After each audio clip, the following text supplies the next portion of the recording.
Where were you born? I was born in Asheville, North Carolina. My birthday, January 31st, 1943. Where were your parents from?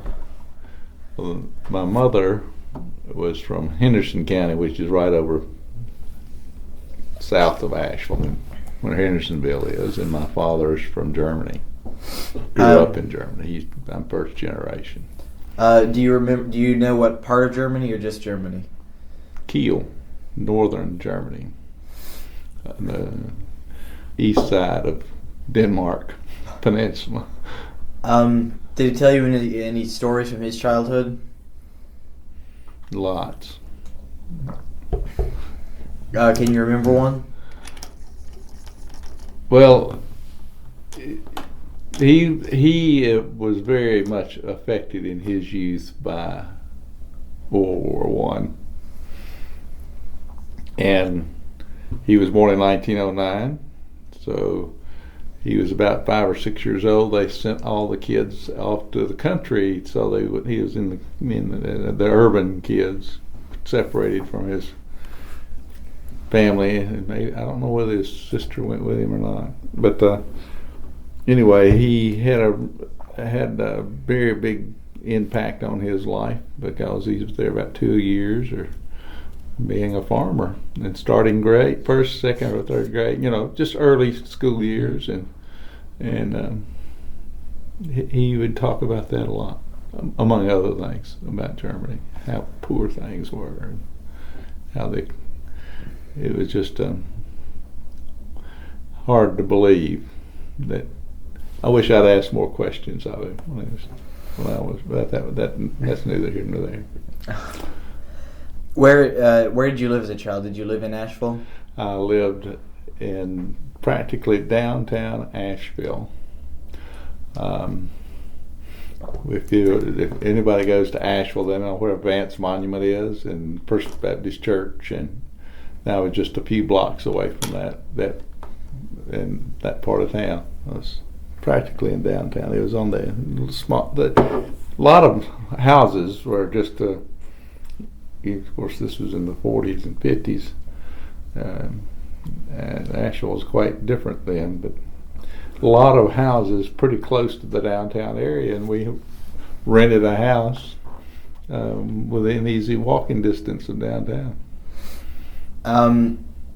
What are some major ways that area has changed from then to now, going there as an adult? Well, Asheville's become quite a cosmopolitan city. A lot of difference. It was just a sleepy little town.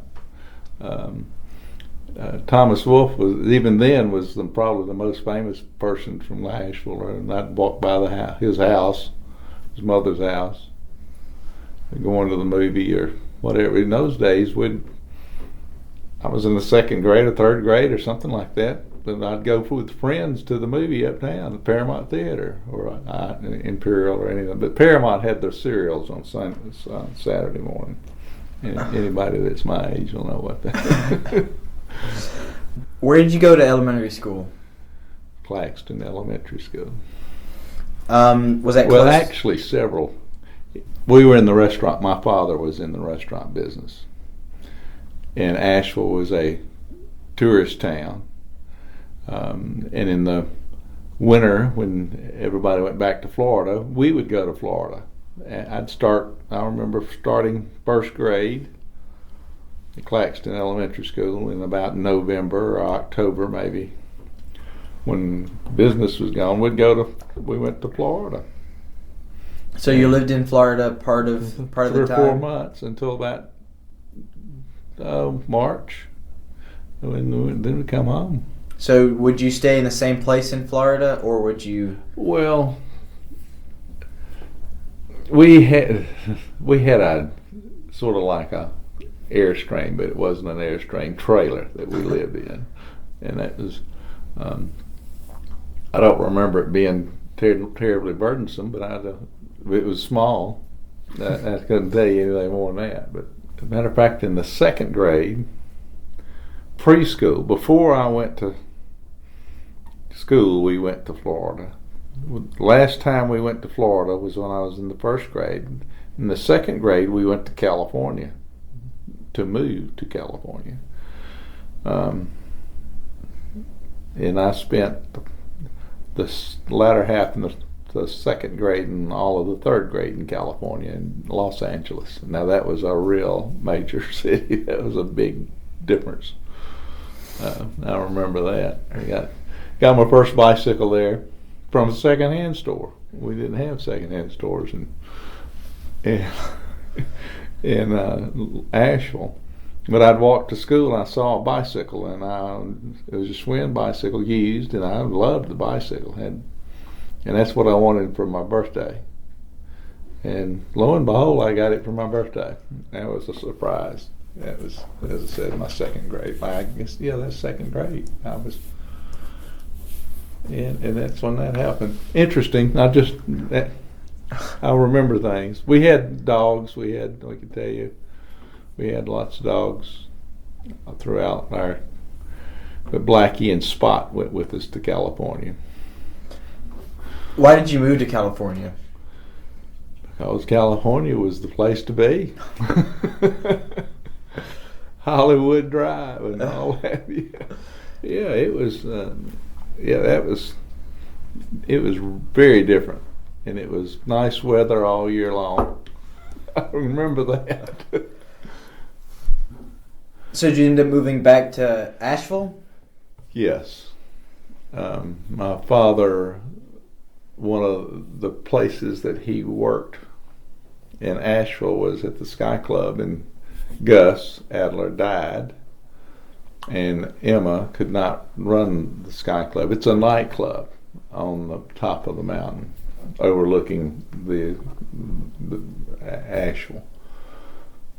And we all were excited to go back to Asheville, even though California was something else. But we did. We went back at the end of my third grade, so something like that. Oh, came back I was in the fourth grade. So that was. Did you have siblings? I had my older half brother. My mother had a child prior to meeting my father, so that was unusual too. Both my parents were married before they met each other, and were not married, of course, when they met each other. But I had a brother that was 8 years old, half brother, or I considered him my brother. He's 8 years older. I had an invalid sister who was 3 years older than I was, and I was my mother's third child, and I was dead in the middle. The two I just mentioned, in my brother and my sister. So that's where we are. Second brother. What were some things that you do in your free time as a kid in elementary school or even middle school? Well, in those days, you entertained yourself. We had groups or neighborhood kids that we played incessantly outdoors. A lot of, kick the can and baseball and football, and depending on what sporting season that it was, and bicycles. We all had bicycles, and we went everywhere on bicycles, which you wouldn't imagine that today. You just wouldn't do it today. And this is.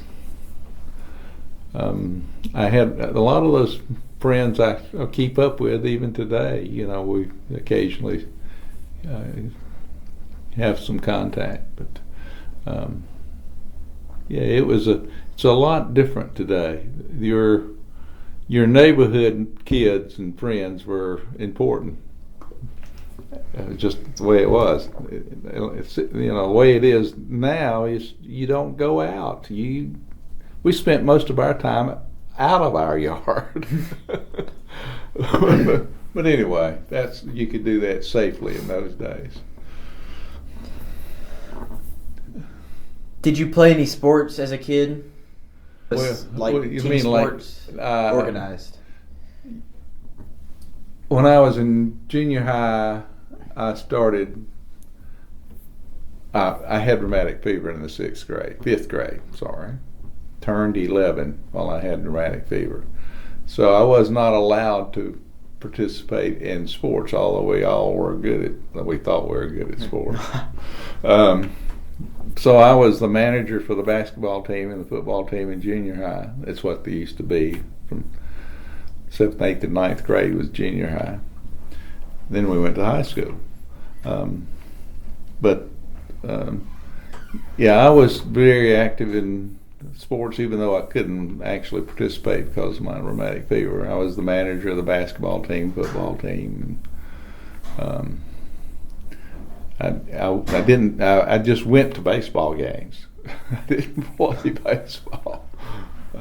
But yeah, I was pretty active. And then in high school, I was cleared to play football, and I did play football for the 3 years I was in high school. So you played football whenever you could in junior high? That was in high school. Yeah, well, I went out for the team, and I was on the team for 3 years. And I was a deep. But in those days, we had a big enough team. Asheville had a big enough team you could be on. They sort of assigned you to defense, offense, which was a new idea in those days. But I went to high school where Charlie Choo Choo Justice was a superstar, who is a famous, and he was, matter of fact, Nancy's uncle was his coach. So we had a few famous people in town that we always talked about. One of them was Choo Choo Justice, among others. Banjo Matthews he was a race car driver, and Thomas Wolfe, who was considered an interesting person, but everybody scorned him because he wrote about them in somewhat negative way. With your friends in high school, did they change or did they mostly stay the same? Well, the guys stayed the same.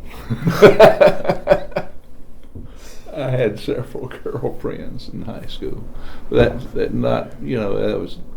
Yeah, I'd say I expanded my horizon somewhat because the high school was the only high school for the city, and so I got to meet people from all over the city.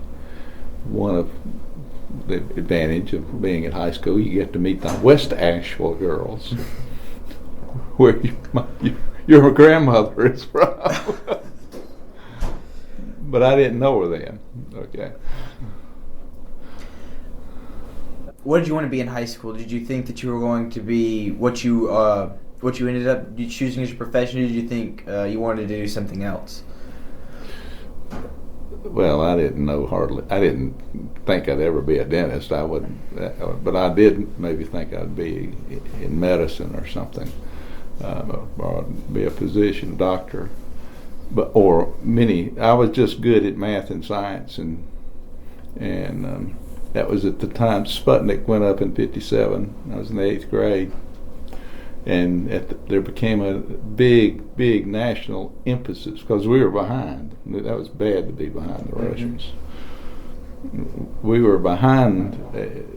Appeared to be behind. I don't know if we were or not, but they said that we were. And there was a lot of emphasis on math, science, and that sort of thing. And I loved it. I didn't particularly like English and history, so it worked out really well. I came along like a good time. And where did you end up going to college? University of North Carolina, Chapel Hill. And that's another interesting story. In those days, and I guess you still do, but you had to send in an application fee with every application, which is those days it was $25.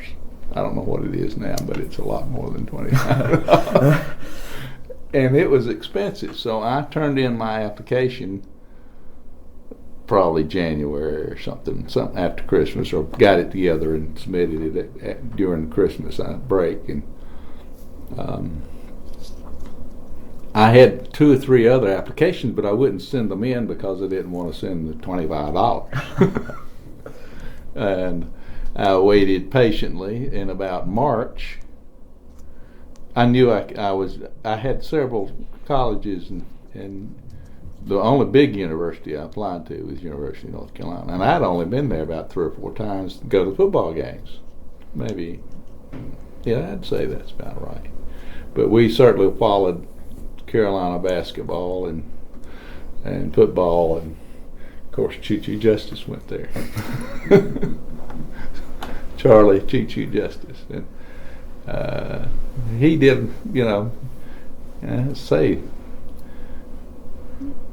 I was sort of lucky. I wasn't really. Well, I didn't think I was a good student. I always considered myself. I didn't like English and didn't make good grades. I made passing grades, but I did real well in sciences.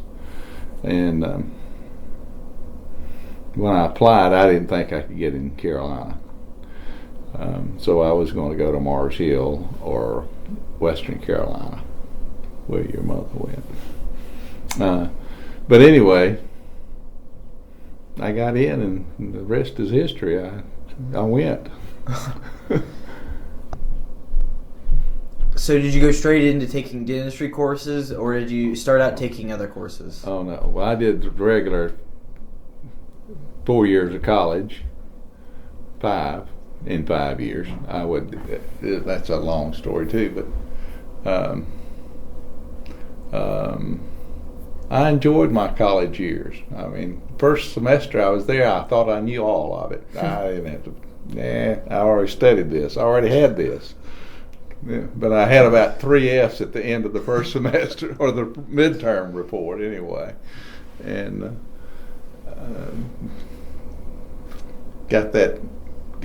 realized that I was going to have to. I was having a great time in those days. I mean, it was just a remarkable freedom. I never drank beer until I went to college. I discovered beer and pizza and many other things. I was in a fraternity briefly, but that wasn't. I realized that about after a semester that I wasn't going to do that anymore. First of all, it was costly, and they were all the time doing things that I couldn't afford to do. So I just said, this may not be for me. And I was working. I worked on campus. I worked off campus. I worked my way through college, and I got some money from my father and back home. I just don't know how I made it, but I did. So after those 5 years of just regular college courses, yes. You went into your dentistry courses. No. No. My 5 years were somewhat unplanned and not direct. I did well I got a few F's in German and a few things I wouldn't go to class for. Usually you'd get an F. Until I learned to master drop ad, and then I discovered summer school. And summer school, after I discovered, I did not go to summer school after my freshman year. I think I went to summer school after my sophomore year, and I loved summer school. It was just, you could get a course over with in 6 weeks and get an A, easy. So I loved summer school. So from that point on, I went to summer school every year, just about every year. And I started doing better, and I went through a whole range of things I might like to do. Like, for a little while, I loved political science, which is most of the time those guys that were, or women, there's women on campus, but mostly men still, led to law school or government or stuff like that. And I got to thinking about that, and I said, I'm not sure about that. All the chemistry and physics and all that stuff required labs, and I wasn't too excited about doing all that lab stuff. So then I got interested in religion. My junior year, great professors of religion down there. I mean, just believe it or not, in a public school, that's a hard thing to believe. And gosh, I was all caught up in that, and then finally, about my midway into my junior year, now that's pretty late, I did not go to school in the spring semester, and I went home and worked. That's another story altogether. And then it was that at that time, and I had roommates that went to medical school, and I had good friends to go to dental school, and I was beginning to think, what I'd do, go to graduate school in chemistry or one thing or another. And I was in hard times, and it was round up being a really good break. But I went home and spent 3 or 4 months. I don't know what I did all that spring. I worked at a couple of jobs, and I got hooked up with a guy named Chuck Riley, who was with Young Life. Young Life is still around, matter of fact, which is had a big Chuck had a pretty good influence, making me think clearly, helping me think clearly, not only about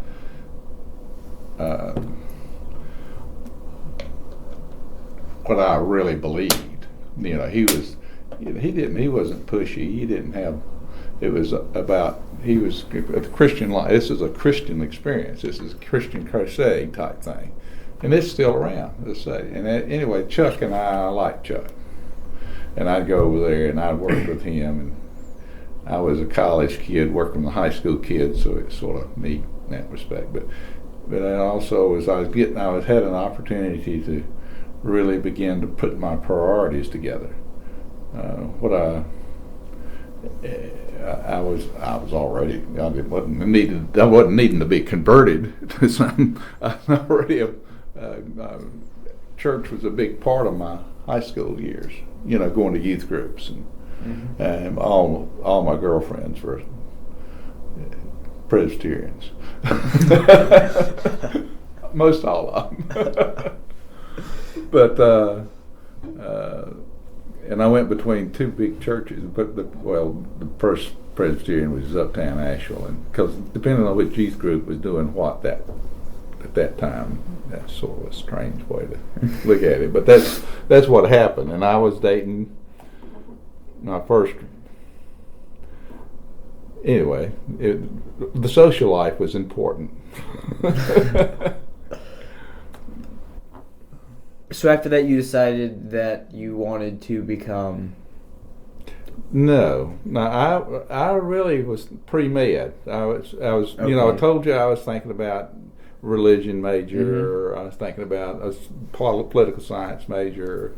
I was thinking about even in education and being a teacher of some sort. But after being home that spring, I went back saying, well, what is my strongest areas? As a matter of fact, I went and took a couple of tests at the psychology. They do things. They help give you direction as well. They didn't tell me anything I didn't know. I was strong in sciences, and I was a social person, and those tests that you take. And I said, I believe I'll major in chemistry, do the pre-med program. Because I think medicine is where I'd really like to go. Well, I got in the pre-med and I did fine. I mean, I did. I met your grandmother my last year in college, which is my 5th year. Well, actually, I went 4.5 years to Chapel Hill. I was out 1 year. If that makes sense. But I met Nancy. Met her the fall of my last fall in Chapel Hill, and I was already doing. At that point, I knew I was making A's in everything because I knew I was gotten real serious. I knew I wanted something other than what it was, and I think that was an interesting part of my dedication in what happened. And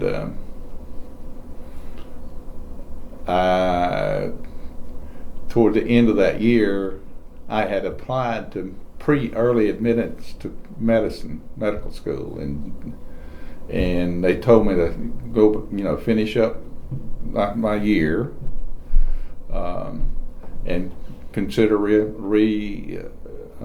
applying in the next year, which meant the following fall after graduation in my case. Well, I wound up taking an education course, and it was in a large class, but the guy was fantastic a teacher that taught teachers, and it was just a great class. I can't tell you what an impact anyway it was a great thing, and sometimes you open doors you don't realize when you go through college. And here I was graduating with a degree in chemistry, and I needed a job. So lo and behold, I started looking for a job, and I don't know how I wound up looking for a job I wanted to teach chemistry in a high school. And I went to South Carolina. I just sent in applications. They went down. I did an interview, and it was a really great high school, top-notch high school in South Carolina. And at that point, I didn't know whether to go on to graduate school in chemistry, actually, at that point, I had not really seriously considered dentistry, but dentistry and medicine was still on the table, or I could, wind up being a teacher if I didn't get into any of those, which I didn't mind. I really enjoyed teaching. But I got accepted to the dental school. There's lots of things that happened for that to happen, but I wound up committing to dental school, and I got in. Do you have any stories from dental school that you can remember? Oh, I was married in dental school. I asked your mother, not your mother, your mother's mother, to marry me in the spring of '67. Now, in the spring of '67, I hadn't been accepted to dental school yet. I was going to teach school. I knew I was going to work somewhere, but I didn't know where yet. But wait a minute, that was a year later. I was teaching school when I asked her to marry me. I'd already been accepted to dental school. That's what it was. I was teaching school, and I was going to Chapel Hill from Spartanburg. Now, see, I'm getting a little confused. I was going to Spartanburg every weekend in my '55 Chevrolet Bel Air 2-door. Thought it was a cool car. It is a cool car. I acquired that car. It was not in best of shape, but I liked the car. Anyway, I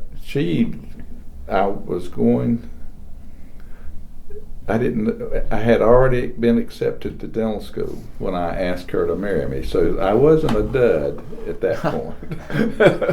I knew where I was going. And that was that was a divine intervention to have her come into my life, almost, you want to put it that way. It was the end of the basketball season, and the last game, and we always played Duke the last game. It was the day we played Duke, in 1967, the spring of 19. I can tell you, I could go look it up. It's first weekend in March. Matter of fact, it is now that first weekend in March as we speak. Of course, we got Duke on Saturday. So I had that's a funny story. I had bought the ring, and I didn't know how I was going to propose to her. I had not decided yet. I had it in the car. At that time, the car was no longer my 55 Chevrolet. It was a 19 brand new Carolina blue Volkswagen Bug. Because I was actually making money, a whole $382 a month after taxes from the Spartanburg City Schools. But anyway, she found it in the glove compartment of the car. When I went to Hardee's to buy a hamburger on the way to the Duke game. And she said, "Well, what is this?" And I was dumbfounded. I didn't know. I said, "Now, why did I put that in? Why would she look in that glove? Why would she be fiddling around looking?" No, I was not prepared to ask her to marry me.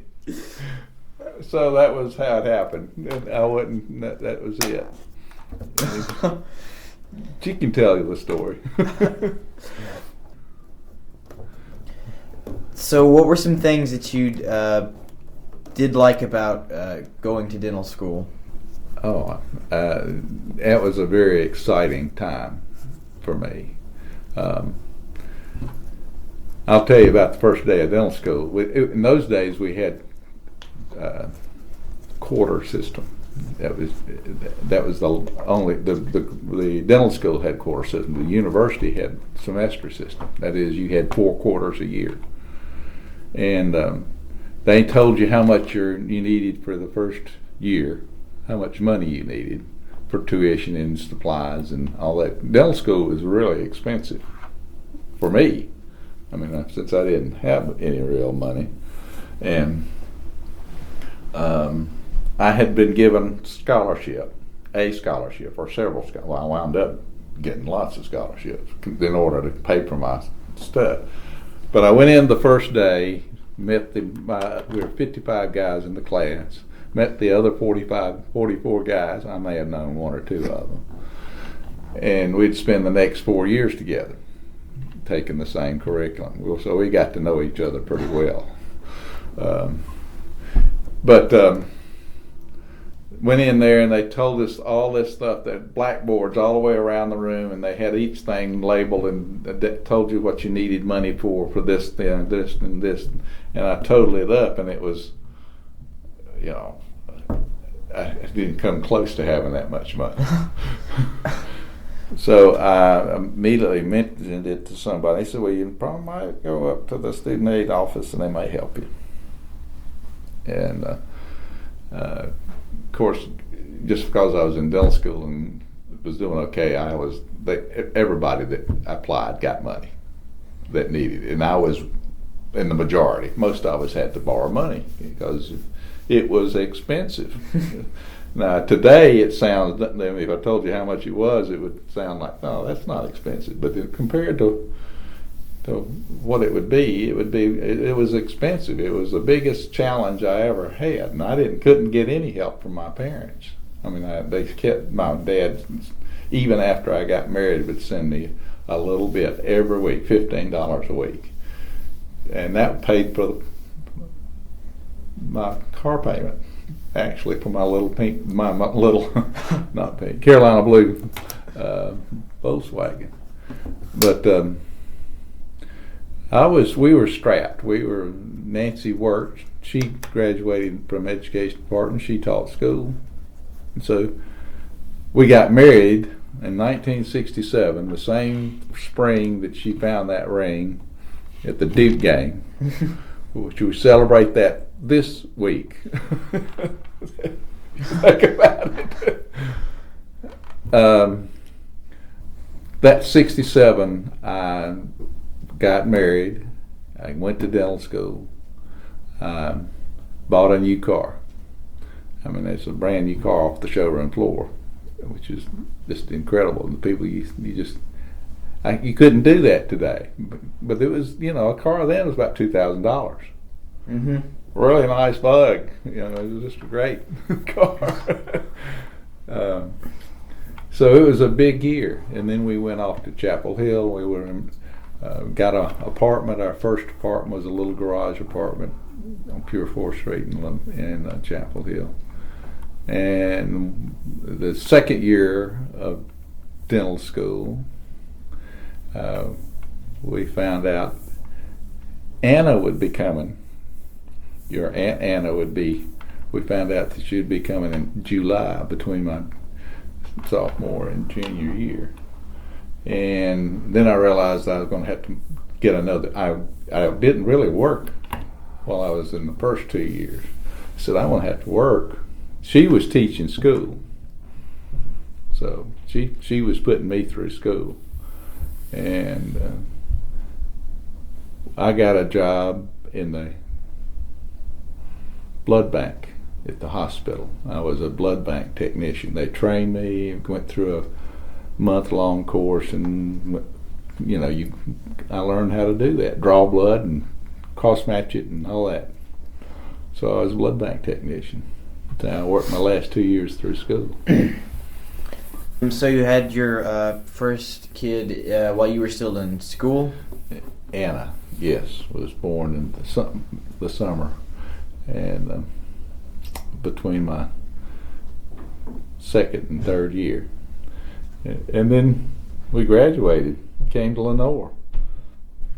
I don't know, Lenore is another story altogether. But my senior year, I knew I wanted to be in the western part of the state. I did not want to leave the mountains. And I got to thinking about, I really didn't want to be all the way in Asheville. And this may be hard to believe, but Asheville's in the boondocks. Nothing dramatic going on in Asheville in those days. It was still primarily a tourist town. Mm-hmm. And I said, gosh, it's a long ways from Chapel Hill. And I put a compass on the map that was an hour and a half and drew it a line across the state of North Carolina. Hickory was about an hour and a half. And I said, well, Hickory might be a great place because it was an hour and a half to Charlotte and an hour and a half to Winston and about 3 or 4 hours to Chapel Hill. But it's much better now with interstate highways. But so I started looking into going to Hickory. I had some contacts. I went over and had dental suppliers and all that. And somebody said that, somebody found out and from Lenore, that I was looking, and they hadn't had a new dentist in Lenore. They felt like they needed a new dentist in Lenore. Mm-hmm.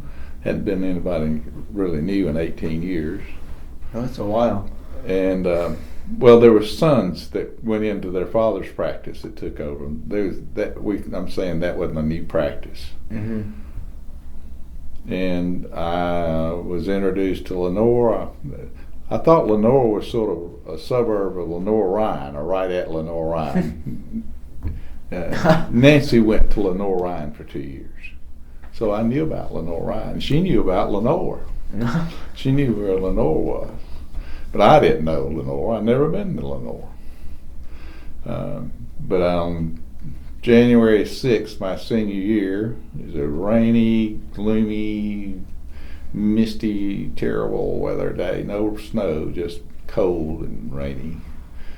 I came to Lenore and I met Mark Forbes. Dr. Forbes was my contact person, and he showed me around and said that this would be a great town. He just told me what I met his wife, and they were very enthusiastic about it. And he was from Atlanta or down in Georgia somewhere, and he had a family, and it was, he just had a lot. He was a good PR guy, and I started thinking about Lenore. And as time went on, the other dentists found out that I'd been there, and I'd been offered a loan from First Citizens to go to Hickory. I just needed they would they just told me outright they would take care of me. Told me what the rate was and how much they'd loan me and all that. And this is all going on trying to get my senior requirements out of the way. And lo and behold, I came to Lenore, went to the Bank of Granite. Everybody said you need to go to the Bank of Granite, and I told them, yeah, I've been the first citizen they'd give me. And by the time I got home, that was about on Tuesday, and I went back to Asheville, but wherever I was operating at. But about Wednesday, I'm not kidding, 2 days later, I had a note from John Frohlines written in hand that he would be more than happy to, the loan committee would be more than happy to support me whatever I needed. No limit, whatever it took. If I were to come to Lenore, so I was very well received by the other dentists and this banker, and the Bank of Granite was really I just never been treated that way by a bank before. They usually was treating me, what are you doing here? They were saying, you come here and we'll take care of you, is what their message was. And we did, and they did take care of us. And came to Lenore. I won't say I didn't know anybody. I knew 2 couples, one from Chapel Hill who was a pharmacist, and they were next door my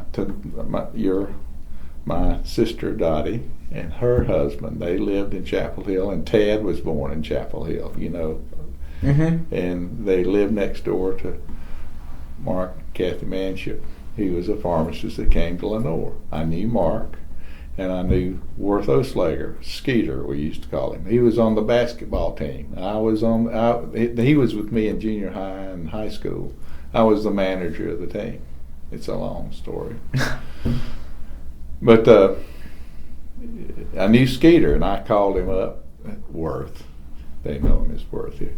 I said, Worth, I'm thinking about coming I've got a space, and I'm coming, and I need a place to live. This is about July.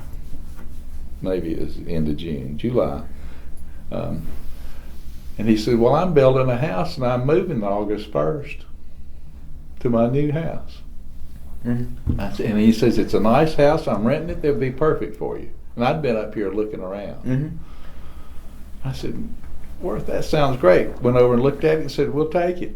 And we went to Mr. Hines, who owned the house, who was the neighbor, and right over there. I pointed it out to you many times. And Mr. Hines was very gracious. Nice house. It's the nicest house we ever lived in.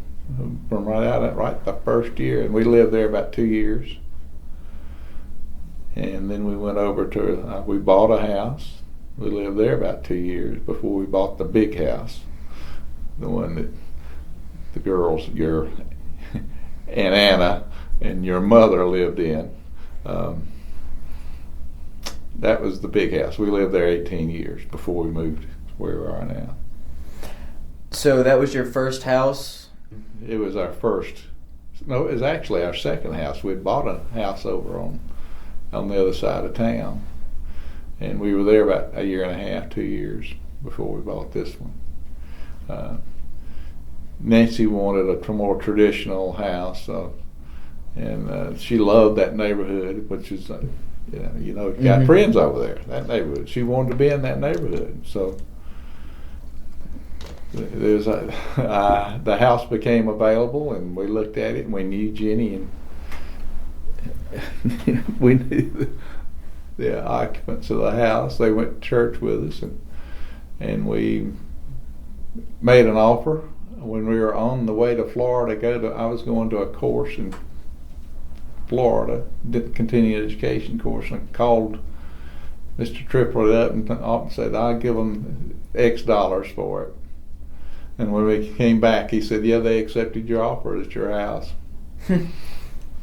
So that's when and your mother was 2 years old. That's about how old she was. They had a big tire swing in the backyard, and a big poplar tree that Sam had put in that, the previous owner put in that tree. And we had a trampoline. In those days, we didn't have a net around it. It was just a trampoline out in the yard. And they loved that trampoline. Everybody, and all the neighborhood loved it. John McCormick, he's retired orthopedic, he came over and said, "You ought not to have that in the yard. That's really good for business." He wouldn't let his kids have a trampoline, but nobody ever got seriously injured on it. So we're lucky to dodge that bullet. But there's lots of funny stories. Lots of things happened over there. It was a great house. It was built in 1914, by the way, 100 years ago. We lived in that house for, as I said, 18, almost 19 years. And it was a great house for the kids. The kids loved it. And we moved after they both had gotten married, I think. I know Anna was married. I don't know whether your mother was or not. I don't think they had gotten married. They were thinking about getting married in the house, and we sold it. But anyway. How were you involved in the community? Well, I always remember I told you I was in political science. Mm-hmm. And one of the things I like about political science is how community works, how things get done. Mm-hmm. And I was really, when I took my work aptitude, I was really scored high in social activities, like social services, even just doing and being involved with people. I knew I liked that part. That's one of the things I liked about dentistry. Although I was a scientist, I liked the human side, the interaction side. So when I first came to town, I was Paul Hedrick, one of the dentists in town, took me to JC's, which is not, they still exist, but I wasn't here. I was in September, so it was in the fall. I had just moved here in the summertime.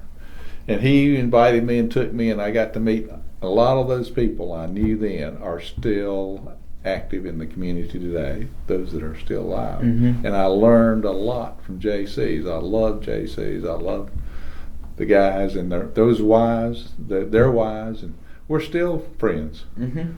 It's where a lot of our friends today, you can just name and run through it, like Millie and Jerry Brooks.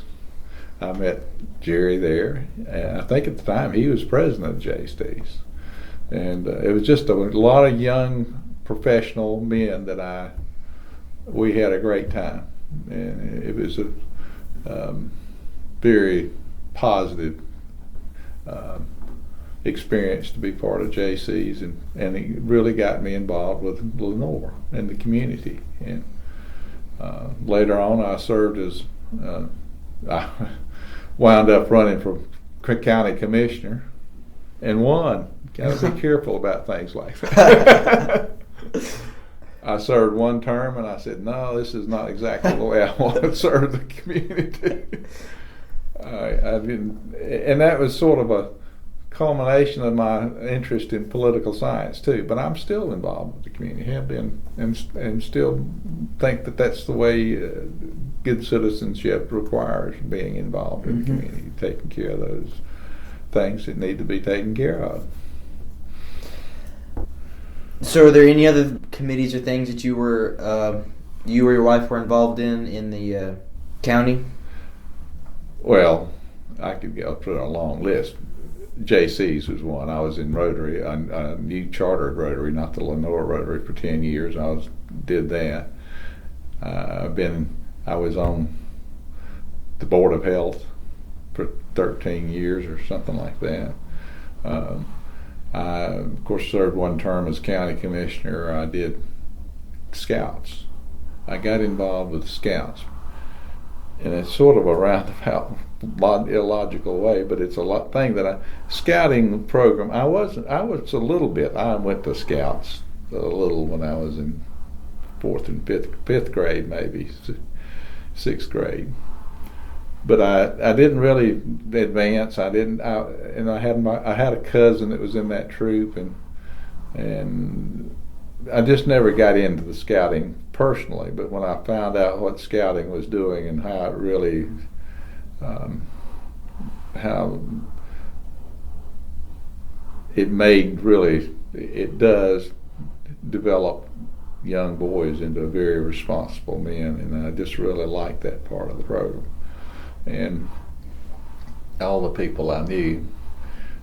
Anyway, I've just got involved, and I've been involved ever since. Matter of fact, I went to Silver Beater for escorted one of our local fellas, and his award was Silver Beaver just this past week. And I think it's a great thing for boys. And what I said from the beginning, these are guys that Cub Scouts, those people, those men and women now, at that time it's mostly, they were of good character, and it was the kind of people I said I'd like my daughters to marry. You gotta have to, I'd say, you gotta build people with character, and that's what Scouts does. I mean, mostly if you stick with it, you got to admit they have a good way in working in the community. Mm-hmm. And I could go through a lot of things. I'm still active in a lot of things. Those are the 2 or 3 big things that I've done. Now, were you in Caldwell County whenever Hurricane Hugo hit this area? Oh yeah, I was living in that house over. Yep. It was really interesting. You want to consider that. Blowing the shingles off the roof, and I didn't. When I got up, that was an interesting day. I got up and went outside, and I had a slicker. I put on this slicker, and I went around the back side, and the wind was out of the east, unbelievable blowing. And I looked at the side of the house, and it was a white house, and it was green from the leaves that was plastered up against the house from the eave to the bottom to the foundation. I just thought that was the strangest thing to turn and look, and it was green because the wind was ripping the leaves off the trees. Yeah.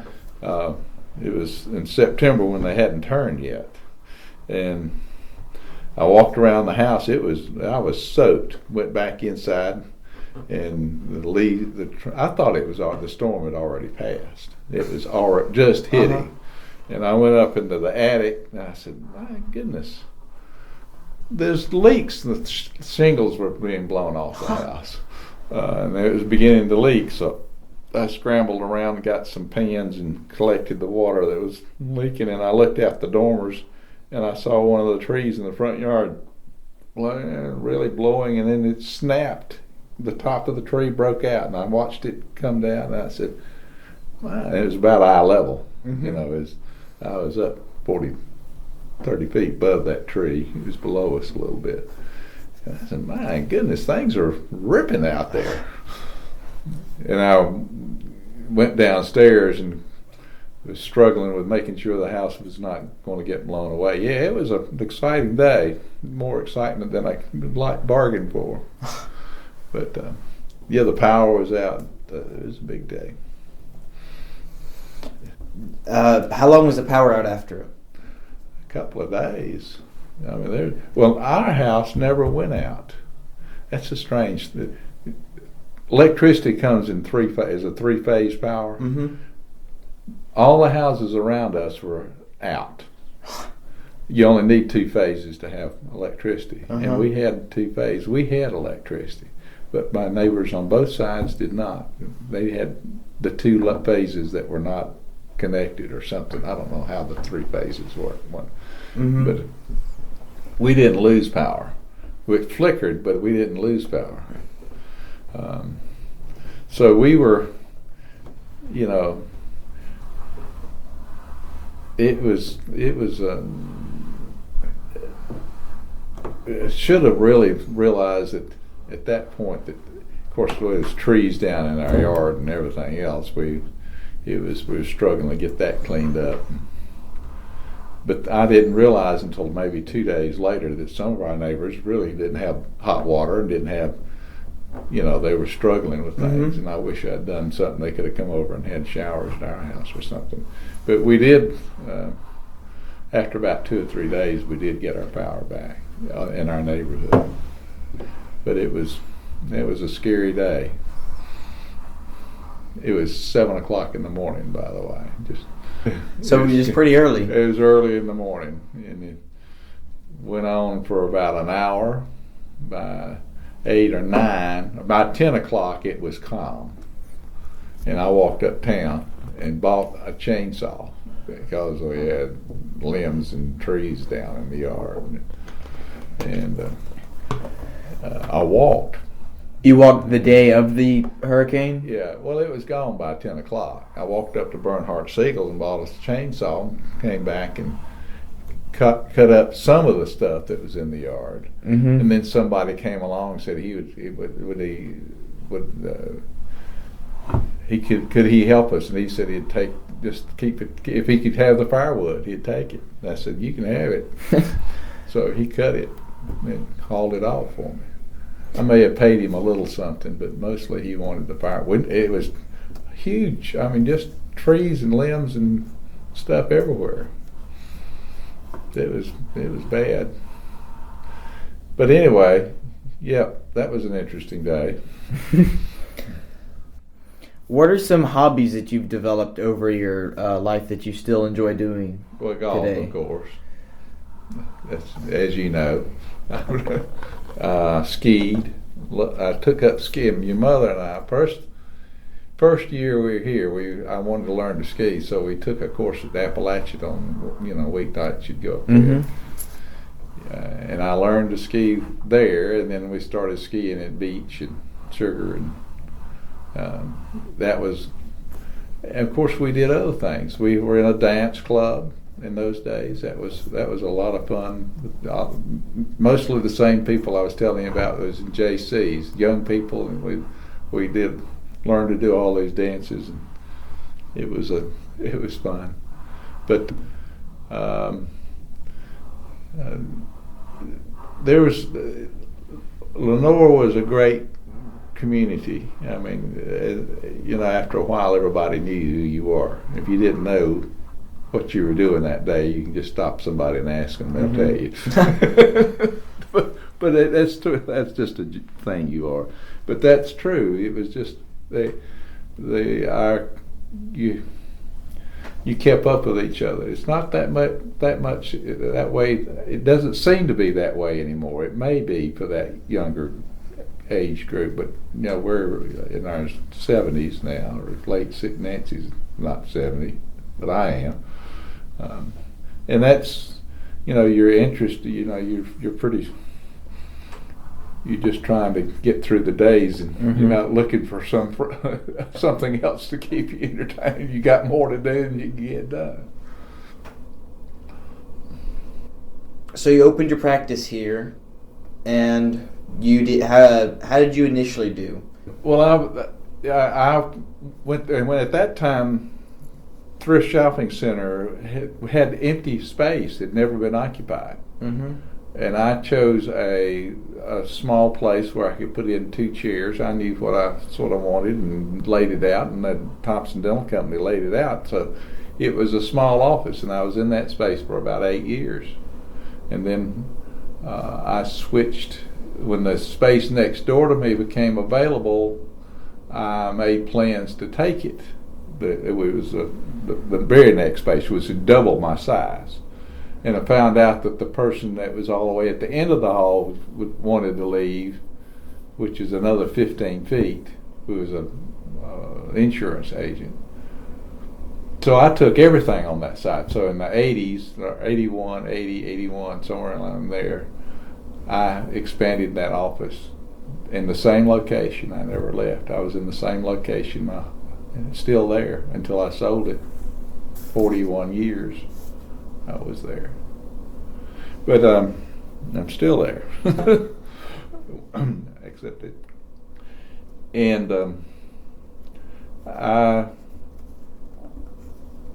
I was well received, and I had a successful practice, and we had new modern equipment, and we're touting modern ideas. Now I've gotten old. There's a lot. Dentistry is a remarkable area of medicine, and the technology keeps on rolling. It's growing faster now than it ever has. A lot better. What is some advice that you would give to younger generations? Oh man. Do something that you like.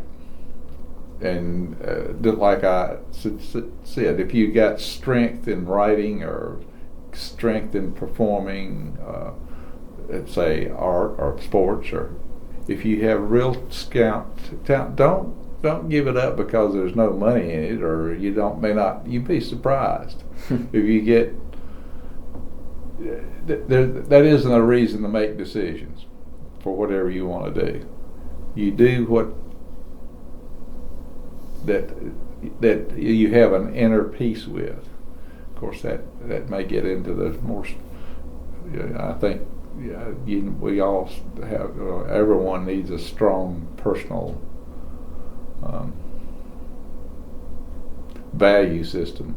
And of course, church has been a very big part of my life, and my faith is, and you need to listen to that, and I'd just point blank say, if you can develop a prayer life, that's fine, but you gotta don't try to.